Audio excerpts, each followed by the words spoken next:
નમસ્કાર મિત્રો, આજના આ વિડીયોમાં ટાટ ઉચ્ચતર માધ્યમિક જેમાં સરકારી અને ગ્રાન્ટીનેડ બંનેને આજ રોજ તારીખ 21/6/2025ના રોજ શાળા ફાળવી દેવામાં આવી છે। તો આજના આ વિડીયોમાં શાળા ફાળવવામાં આવી છે એના વિશે વાત કરવાની છે। સાથે સાથે આવા કેટલાક મિત્રો એવા છે કે જેમને સરકારી અને ગ્રાન્ટીનેડ બંનેમાં મળ્યું છે, તો એવા મિત્રોએ સંમતિ આપવાની છે। કેટલાક ઉમેદવારો એવા છે કે જેમને શાળાઓ પસંદ કરી છે છતાં એમાં ટેકનિકલ એરરના કારણે તમે કોઈ શાળા પસંદ કરેલી જ નથી, આવી એરર પણ આવે છે। સાથે સાથે કેટલાક મિત્રો એવા છે કે જે મેરિટમાં હતા, જેમને પૂરેપૂરી ખાતરી જ હતી કે તેઓને શાળા મળવાની છે, છતાં એવા મિત્રોને શાળા મળેલ નથી। તો આવા બધા મુદ્દા સાથે આજના આ વિડીયોમાં આપણે વાત કરવાના છીએ। તો શરૂઆત કરીએ। સૌથી પહેલાં તો વાત એ કરીએ કે સરકારી અને ગ્રાન્ટીનેડ બંનેને એકસાથે શાળા ફાળવી દેવામાં આવી છે।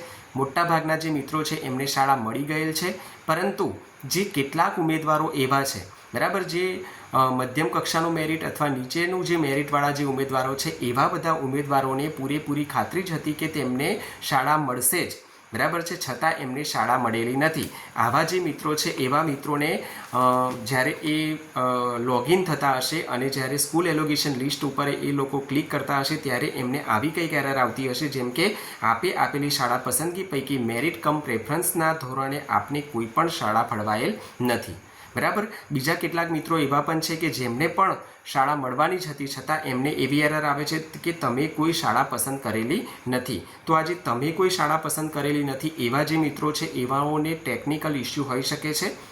ફરી એકવાર તમે પ્રયત્ન કરી શકો છો અથવા જે હેલ્પલાઇન નંબર છે એમાં પણ સંપર્ક કરી શકો છો। પણ જે મિત્રોને મેરિટમાં હોવા છતાં શાળા મળેલી નથી એવા મિત્રોએ ગભરાવાની જરૂર નથી બરાબર છે, કારણ કે તમારું આપણને બધાને ખબર છે કે 1281 જેટલા ઉમેદવારો આખી ભરતીમાં, ટોટલ આપણી 4000થી ઉપર કંઈક ભરતી હતી, એમાંથી 1281 ઉમેદવારો એવા છે કે જેઓને બંને બાજુ એ લોકોએ શાળા પસંદ કરેલી છે। ટૂંકમાં સરકારીમાં પણ એમને મળે છે અને ગ્રાન્ટીન એડમાં પણ મળે છે। તો આવા ઉમેદવારોએ કોઈ પણ એક બરાબર સંમતિ લગભગ 25 તારીખની આજુબાજુ અથવા 25 તારીખે પોર્ટલ ઉપર સૂચના આપવામાં આવશે અને આવા મિત્રોએ જે છે બેમાંથી એક પસંદ કરવાનું રહેશે। સરકારી તો સરકારી અને ગ્રાન્ટીનેડ તો ગ્રાન્ટીનેડ, બંનેમાંથી એકનો હક જતો કરવાનો છે। ટૂંકમાં તમારે 1281 ઉમેદવારો આવા છે, એટલે 1281 જે જગ્યાઓ છે બરાબર, એ સ્કૂલો ઉપર જે મિત્રો લાઇનમાં છે બરાબર, જેમને મળવાનું જ હતી શાળા નથી મળી, એવા મિત્રોને શાળા મળશે બરાબર। એટલે ગભરાવાની જરૂર નથી।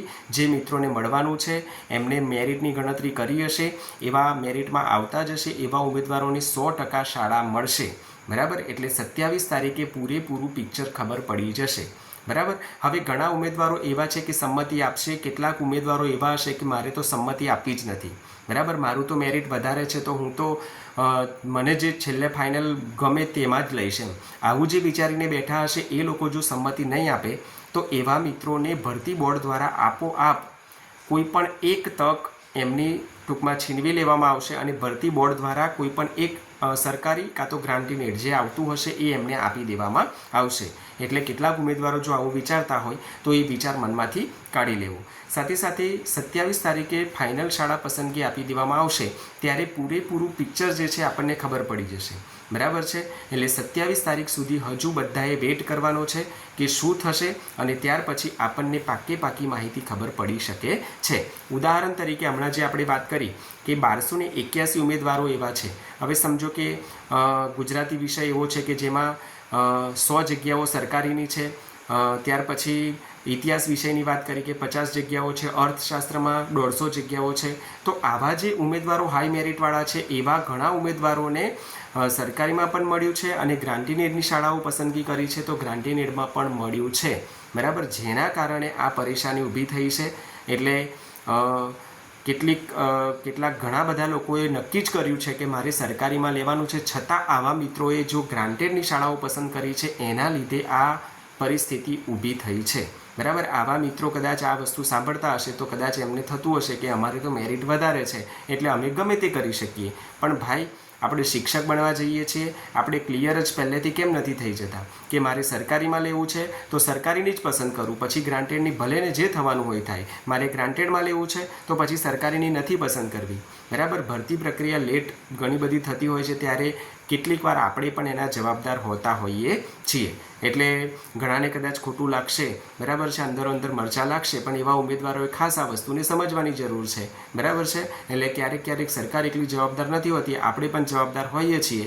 એટલે જે નીચા મેરિટવાળા હમણાં ગ્રુપમાં પણ ઘણા બધા તમે મેસેજ જોયા હશે, બરાબર છે. ઘણા બધા મિત્રો શોકમાં છે કે મને તો મળવાનું જ હતું. ઘરના લોકો કેટલાય દિવસોથી, કેટલાય મહિનાઓથી રાહ જોતા હતા, અને જ્યારે આજે શાળા નથી મળી ત્યારે હું એમને શું જવાબ આપું. એટલે એક આ ફિલિંગ સમજવા જેવી છે. એટલે કંઈ નહીં, પણ આવા મિત્રો જે મેરિટમાં આવવાના છે એવા 27 તારીખ સુધી ખાસ રાહ જુઓ, બરાબર છે. બધું ઠીક જ થશે, સારું જ થશે, અને તમને આપણું જે કિસ્મત છે, બરાબર, આપણા ભાગ્યમાં જે છે એ કોઈ છીનવી શકશે નહીં. એટલે 25 તારીખ સુધીમાં જે સંમતિ આપવાની હશે, આવા મિત્રો સંમતિ આપી હશે. ત્યાર પછી 27 તારીખે ફાઇનલ મેરિટ આવશે, અને ફાઇનલ શાળા જે ફાળવી દેવામાં આવશે એ ફાઇનલ ગણાશે. ઘણા બધા ઉમેદવારો હાલ ગ્રુપમાં એવા ચર્ચા કરે છે કે મને આ શાળા મળી છે, હું જોઈ આવું કેવું છે. પણ મિત્રો, તમે થોડું સમજો, એની પૂરેપૂરી સૂચનાઓ વાંચો. હજુ આ કામ ચલાવ છે, બરાબર છે. ઘણા લોકો આ જે સંમતિ આપશે અને પોતાનો હક જતો કરશે, એટલે આખું જે બનેલું છે એ આખું ડામાડોળ થશે. ટૂંકમાં બધું આખું બદલાઈ જશે. કદાચ જે ઉપરના હાઈ મેરિટવાળા છે એમને કદાચ એની એ શાળા રહેશે, પણ મધ્યમ કક્ષાના મેરિટવાળા છે, એનાથી થોડે નીચે છે, એવા બધા લોકોને તો 100% પોતાની શાળા જે છે બદલાશે. એટલે હજુ આ કામ ચલાવ છે, બરાબર છે. એને તમે ફાઇનલ ગણશો નહીં. 27 તારીખે જે આવશે એ આપણે ફાઇનલ કહેવાશે. ત્યાર પછી તમે આગળની કાર્યવાહી જે કરવાની થશે એ આપણે કરીશું. તો ખાસ ગવર્મેન્ટ, સરકારી અને ગ્રાન્ટીનેડ બધા જેટલા પણ ઉમેદવારો મેરિટ લિસ્ટમાં આવવાના છે, પોતાને પૂરેપૂરી ખબર જ છે, એવા બધા જ ઉમેદવારો આપણે લાગવાના છીએ. હજુ પણ કયા આના વિશે ન સમજાયું હોય તો કોમેન્ટ બોક્સમાં કોમેન્ટ લખીને પૂછી શકો છો. જવાબ આપવાનો પ્રયત્ન કરીશું. અહીંયા આજનો વિડીયો પૂર્ણ કરીએ છીએ. અસ્તુ. જય હિન્દ, જય ભારત.